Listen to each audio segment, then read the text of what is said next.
There's a bizarre spiritual path in India called Agora, which uses drugs, alcohol, sex, and sometimes creepy rituals as part of its practice.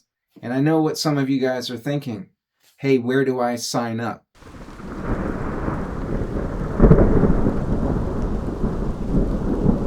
One of the main gurus of this tradition once hilariously said that Agora is actually a dangerous path, and the kinds of people who are attracted to it are usually not the kind of people who are going to be successful at it.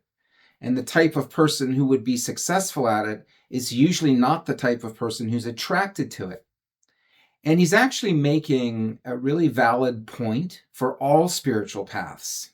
The reason we're initially attracted to them is often because they harmonize somewhat with our ego and our psychological wounds. For example, do you know a really rigid, rule-oriented person who follows a really rigid, rule-oriented spiritual path or religion? And instead of helping him to loosen up and become more accepting of others, his path has only made him even more difficult to deal with and judgmental. Instead of liberating his ego, his path actually strengthened it. Here's an example from my own life. I have a friend who's a really good guy, and his main childhood wound is feeling invisible to his father, who was very cold and distant. This created a deep wound in my friend because his childhood system interpreted his father's behavior as proof that he was unlovable, and even worse, that he was strangely invisible, that he didn't really exist and didn't have a right to exist. His system became depersonalized. And so then, as an adult, what spiritual path do you think he chose? Well, because of his intellectual orientation, he ended up going with non-dualism or Advaita Vedanta, which is the most depersonalized spiritual path out there. It literally tells us we are not a person. For my friend, this path gave him a silver lining to that wound of feeling invisible and depersonalized. And probably even more importantly, it allowed him to take control over that terrifying feeling of being invisible and unlovable that was so threatening to him as a child.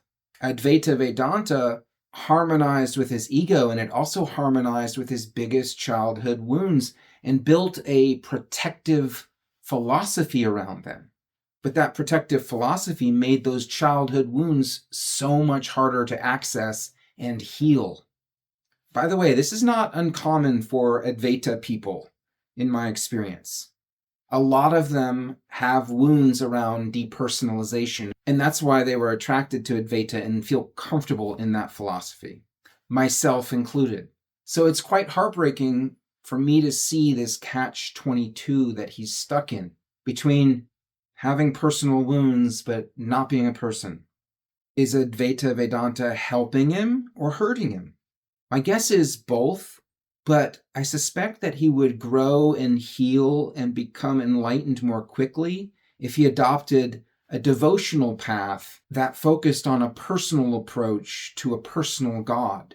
That would probably feel really awkward and probably even painful to him at first, but it would quickly allow him to face his own wounded inner child and give it what it so desperately wants even today, after all these decades, which is to be seen and recognized, affirmed and loved as a human, as a person. And ironically, check this out, if he did that for his inner child, it would allow that inner child to soften and integrate back into his non-dual awareness, which would then land in his body more deeply. By affirming the person in him, it would make more space for that impersonal awareness to land.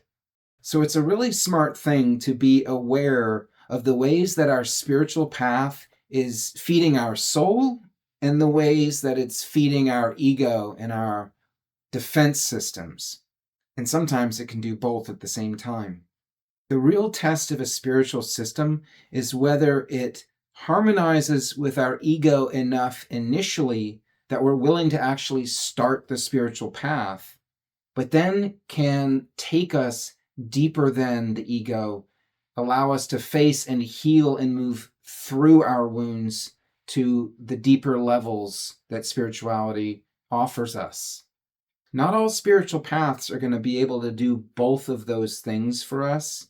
And that's why it sometimes happens that we start with one spiritual path and we grow to a certain extent, and then we feel called to move to a different path. And of course, some people are going to call that a betrayal, or we're abandoning our initial resolve, or avoiding something. But sometimes we do need to move to a different path in order to keep going deeper and deeper. Thanks for watching, and please like, subscribe, and share if you feel so inclined.